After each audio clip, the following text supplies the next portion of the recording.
FTL ఎంతవరకు అట? FTL ఎంతవరకు నిర్ధారించే పనిలో కలెక్టర్లు నిమగ్నం. ఇప్పటికే 71 చెరువులకు ప్రాథమిక నోటిఫికేషన్, నెల రోజుల్లో తుది నిర్ధారణకు ఏర్పాట్లు.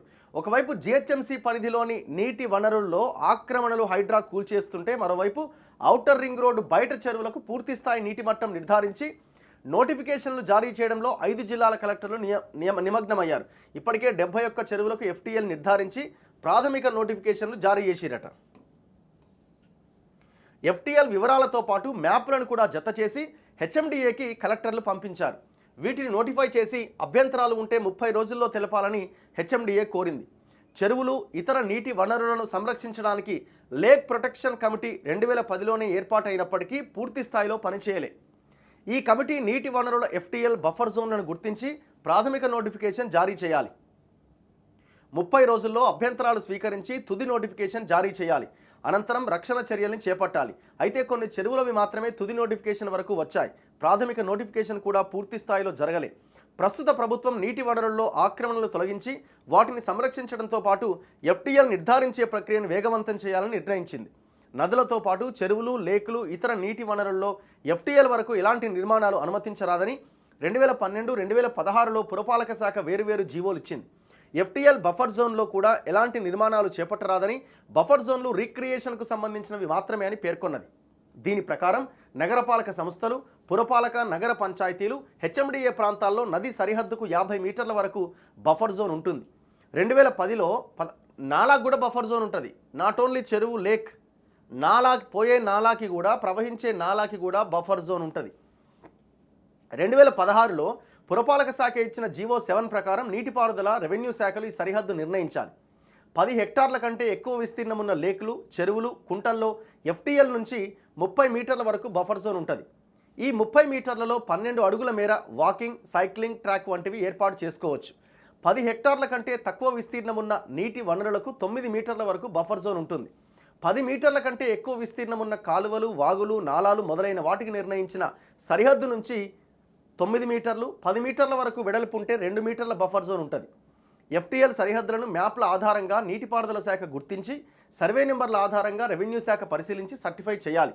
వీటన్నింటినీ పరిగణలోకి తీసుకొని ఓఆర్ఆర్ బయట ఉన్న 71 చెరువులకు ఆయా జిల్లాల కలెక్టర్ల నివేదిక ఆధారంగా ఈ నెలలోనే ప్రాథమిక నోటిఫికేషన్ జారీ చేశారు. ఇందులో రంగారెడ్డి జిల్లాలో 7, సంగారెడ్డి జిల్లాలో 10, సిద్దిపేట జిల్లాలో 20, మేడ్చల్ మల్కాజ్గిరి జిల్లాలో 27, యాదాద్రి భువనగిరి జిల్లాలో 5 చెరువులు ఉన్నాయట. ఇదంతా పెద్ద ట్రాష్ ఇదంతా. నేనేమంటున్నా, అసలు హైదరాబాద్లో మీరు చెరువులు రక్షించాలన్నారు కదా, హైదరాబాద్లో ఉన్న ఎన్ని చెరువులకు మీరు ఎఫ్టీఎల్ గుర్తించారు? ఎన్ని అక్రమ నిర్మాణాలను తొలగించారు? రేకుల షెడ్లు కూలుతున్నాయండి ఎక్కడో దగ్గర. అరే అన్ని రేకుల షెడ్లే కూలుతున్నాయి సరే తక్కువ బిల్డింగులో కొడుతున్నారు. మేము చూపించిన రియల్ ఎస్టేట్ మాఫియాలకు సంబంధించిన ఒక్క టవర్ కూలగొట్టడానికి మీకున్న అభ్యంతరాలు ఏంటి? ఒకటి స్పష్టం చేయండి. అరే గొలుసును తెంచేసినారు.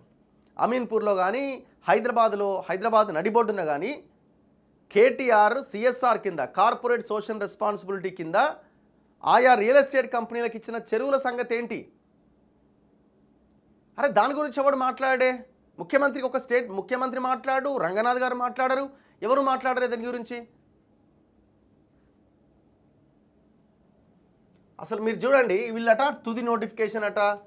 మీరు హెచ్ఎండిఏ లేక్స్కి వెళ్ళండి, వెబ్సైట్ ఆన్లైన్ ఇదంతా. Select district Sangareddy mandal Ramachandrapuram village. ఇక్కడ విలేజ్ లేదండి, తెల్లాపూర్ అనే విలేజ్. మేము లాస్ట్ 1 మంత్ బ్యాక్ వీడియోలు చేసినాం. తెల్లాపూర్లో 3 చెరువులు ఉన్నాయి. మేళ్ల చెరువు, వనం చెరువు, ఇంకోటి ఏదో ఉండే చెలికుంట చెరువు అని 3 చెరువులు ఉన్నాయి.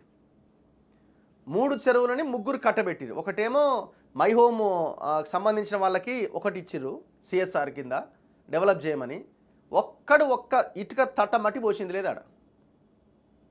వాళ్ళకి సిఎస్ఆర్ కింద ఎందుకు కట్టబెట్టిరంటే వీటిని కబ్జా చేసుకోండి అని మొత్తం డైవర్ట్ చేసి కథం పట్టించారు. ఏది మన వనం చెరువునేమో ఈయనకిచ్చారు. ఎవరికి?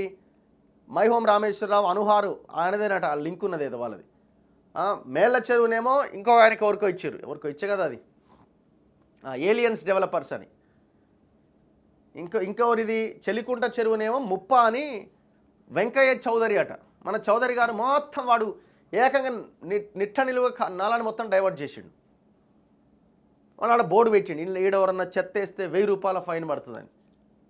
చెత్త కాదరా నాయన, నువ్వు మొత్తం ఆడ చెరువునే కథం పట్టించినావు. విషయం ఏంటి అంటే మరి ఇక్కడ ఈ చెరువు లేక్ కనబడతలేదే, ఊరే కనబడతలేదు నీ హెచ్ఎండిఏ లేక్స్లో. సంగారెడ్డి డిస్టిక్ రామచంద్రాపురం మండలం తెల్లాపూర్ అనే విలేజ్ లేదా హెచ్ఎండిఏ లేక్స్లో? ఇది చెప్పి ఎన్ని రోజులు అవుతుంది? మరి ఇరిగేషన్ డిపార్ట్మెంట్ ఏం చేస్తున్నది? మరి బూతులు మాట్లాడితే మనకు రావా, మాట్లాడితే మాట్లాడేరంటిది. మరి ఇరిగేషన్ డిపార్ట్మెంట్ ఏం చేస్తున్నది? ఎవరు చూడాలి ఇది? హెచ్ఎండిఏ ఏం చేస్తున్నది? హెచ్ఎండిఏ అధికారులు ఏం చేస్తున్నారు? అరే ఇంట్లో ఒక విలేజ్ లేదరా నాయన, ఎందుకు లేదో సమాధానం చెప్పండి. ఆ విలేజ్లో 3 చెరువులు ఉన్నాయి, ఆ 3 చెరువులు ఎందుకు ఇందులో వస్తలేవు? నెల రోజుల కింద ఈ అంశాన్ని మేము లేవనెత్తినాం. వీళ్ళట ఔటర్ రింగ్ రోడ్ అవతల ఉన్న చెరువులకి తుది నోటిఫికేషన్ అట FTL డిసైడ్ చేస్తున్నారట.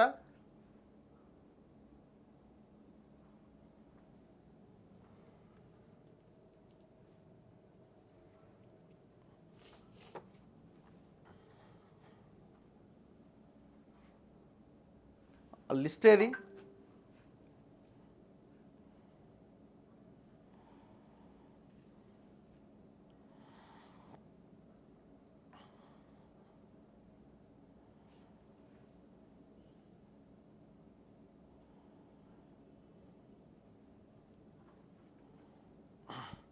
One second.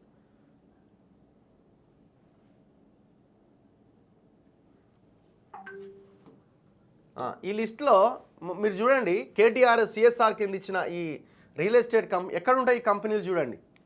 అన్నీ హైటెక్ సిటీ, గోపన్పల్లి, పటాన్చెరు, అమీన్పూర్, ఎక్కడెక్కడైతే వీళ్ళు నగరాన్ని విస్తరించాలి అని ప్లాన్ చేసిర్రో ఆ బార్డర్ ఏరియాలో ఉన్న చెరువులే మొత్తం చూడండి. షేర్లింగంపల్లి, గోపన్పల్లి, రాజేంద్రనగర్, మూసాపేట్, మన్సూరాబాద్, నానక్రామ్గూడ, షేర్లింగంపల్లి, బంజారా హిల్స్, షేర్లింగంపల్లి, కూకట్పల్లి, నానక్రామ్గూడ, మాదాపూర్, అన్నీ తెల్లాపూర్లో ఈ 3 చెరువులు, కోకాపేట్, నార్సింగి, అన్నీ ఇవే ఏరియాలు ఉంటాయి. ఇవే ఏరియాలో ఉన్న చెరువులన్నింటినీ దొంగల కట్టబెట్టారు. 55 చెరువులు ఇవి. ఒక్క మాట దీని గురించి మరి ఎందుకు మాట్లాడతలేదు గవర్నమెంట్ వీటి గురించి? మరి హైడ్రా డ్రామా కాకపోతే ఇంకేంది?